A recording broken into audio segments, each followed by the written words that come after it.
I'm joined today by Queen Elizabeth herself to educate you on the asexual spectrum. Say goodbye. I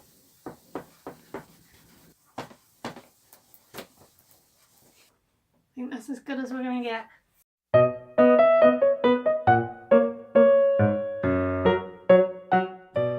Hi friends, it is Sam and welcome to another episode of the Ace Episodes, a series on my channel where I teach you all about asexuality.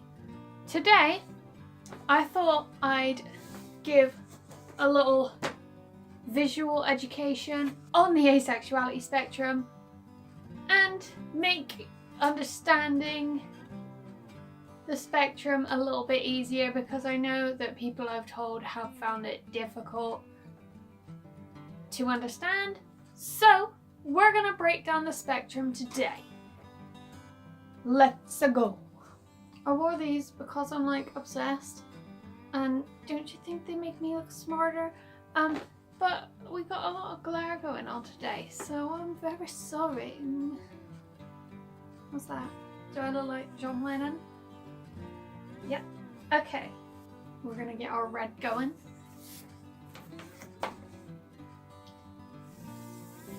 Is that halfway? I hope so, because it's very hard to...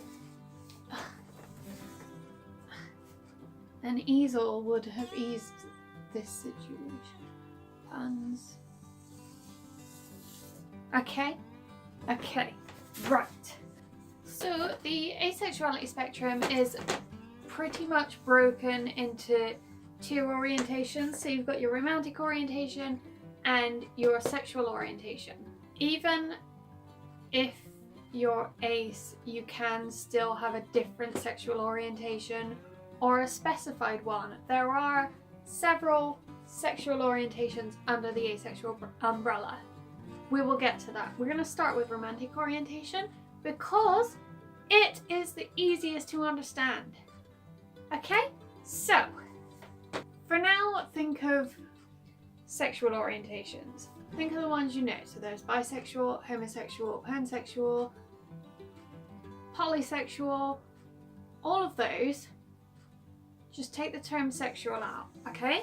So we've got, can you see me writing this because I'm,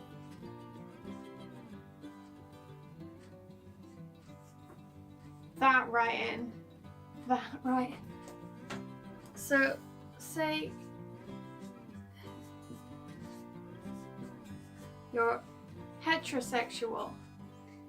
That means you're straight. We all know that. Take this off and keep this. Now you want to add, let me get a different pen. I don't know if this will work.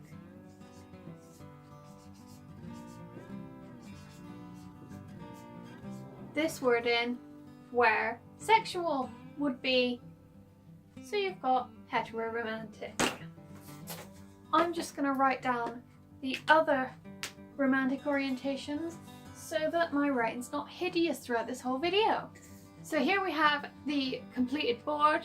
To break it down for you, heteroromantic is what you would call straight. Heteroromantic means you're romantically attracted to the opposite gender / sex. Biromantic is the romantic orientation that you will relate with bisexuals. Homoromantic, also referred to as gay or lesbian, romantically attracted to the opposite gender. Panromantic means you're romantically attracted to two, multiple, all genders.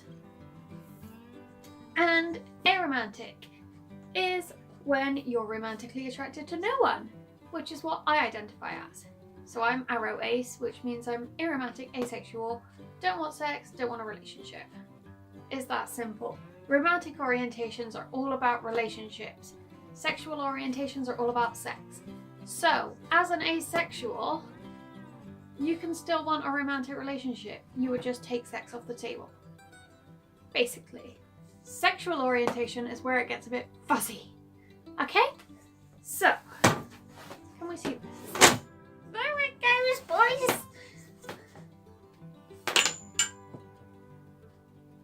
That fell. I just underlined that and made it ugly, but you get the point. Asexual. We know from my previous videos what this term means. Raise your hands, children. What does asexual mean? While I get my blue pen going. Asexual. You don't, this is difficult, feel sexual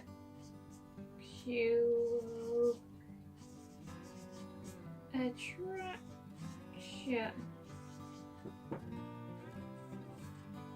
So under the asexual umbrella, I'm going to do it as a line. So here's the line. Say at the top of the line, you've got sexual, which is normal. At the bottom, you've got asexual. Two terms you relate to asexuality are demisexual and grey asexual. Okay, so this here is the grey area. You could be anywhere in here and identify as grey asexual. So you could be here and you could feel a measure of sexual attraction, but not what is deemed normal. Demisexual is somewhere in the middle. Demisexuals are people who require an emotional bond before having sex with someone. So you need to know the person's your soulmate. You need a lot more convincing to have sex with them. And when that emotional bond's there, you might be more up here. But where everyone else is concerned, you're down here. Demisexuals fall exactly in the middle because when it comes to most people, they're here. When it comes to their soulmates, they're here. So when it comes to grey asexuals, they may only experience sexual attraction on occasion. It could be very rarely, under specific circumstances, or of an intensity so low that it's ignorable. So grey aces can fall anywhere from here to here and they can still identify as asexual. It could be that they're demisexual and they can still identify as grey asexual. It could mean that certain things turn them on and nothing else will. It could mean anything.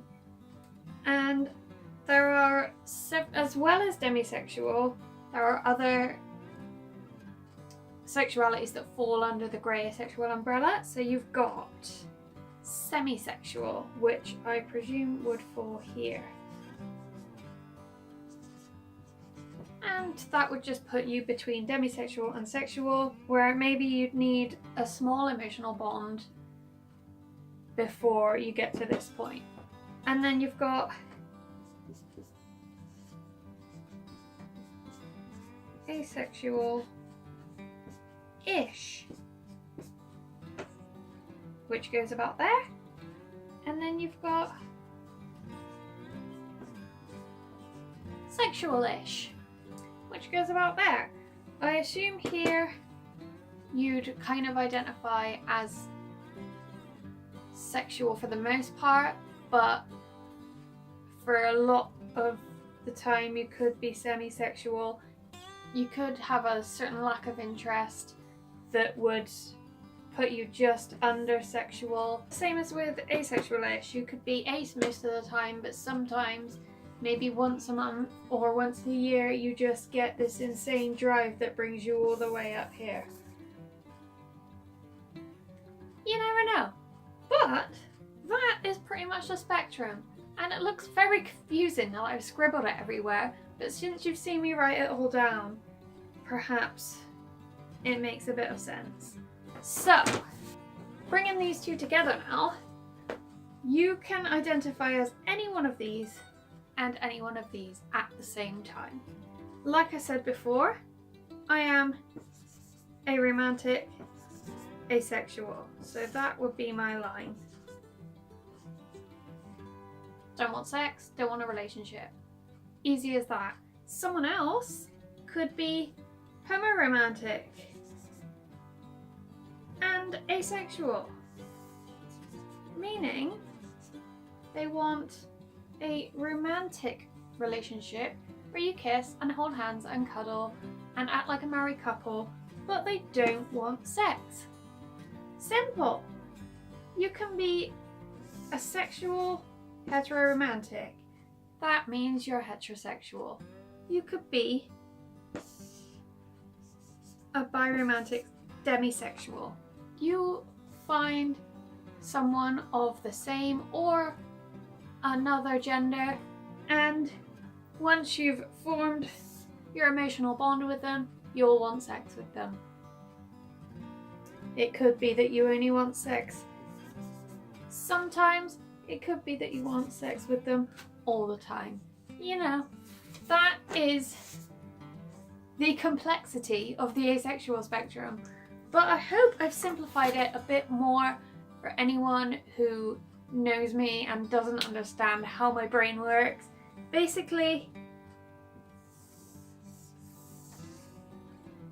this is me.